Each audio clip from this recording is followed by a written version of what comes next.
Ayon sa mga ulat ni Sir Snow Badwa, ang Zamboanga Valientes ay nakapila para bilhin ang Terra Firma Jeep franchise. Nakikipag-usap na ngayon ang PBA at Terra Firma sa mga may-ari ng Zamboanga Valientes para sa posibleng pagbebenta.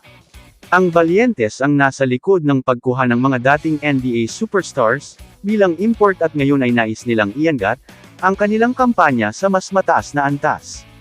Sinisiyasat ng PBA ang mga bagong opsyon sa pagmamay-ari para sa prangkisa ng Terra Firma Jeep, matapos ang pagbebenta sa Star Horse Shipping Lines ay hindi natuloy dahil sa hindi natugunan na mga pangangailangang pinansyal.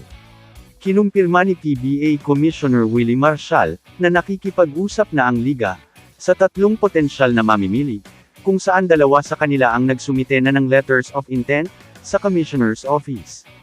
Ang mga interesadong mamimili ay bumisita pa sa opisina ng PBA, ngunit hindi pa ibinunyag ni Marshall ang kanilang pagkakakilanlan. Kinumpirma ni PBA Commissioner Willie Marshall na hindi na matutuloy ang pagbebenta ng Terra Firma sa Star Horse, matapos mabaigo ang Star Horse na matugunan ang iba't ibang pangangailangan, kabilang ang mga pinansyal.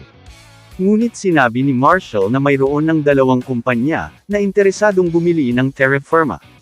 Sinabi ni Marshall na ang pagbebenta ng prangkisa ng Jeep, na unang inihayag noong Pebrero, ay hindi kailanman natapos dahil nabigo ang mga opisyal ng Star Horse, na sumunod sa ilang mga kinakailangan na itinakda ng liga, karamihan sa aspetong pinansyal ng deal. Kamusta mga idol? Sports Zone PH para sa sports news and update. Kung bago ka pa lamang dito sa channel ko, pindutin mo na ang subscribe button at notification bell para lagi kang update sa mga sports news.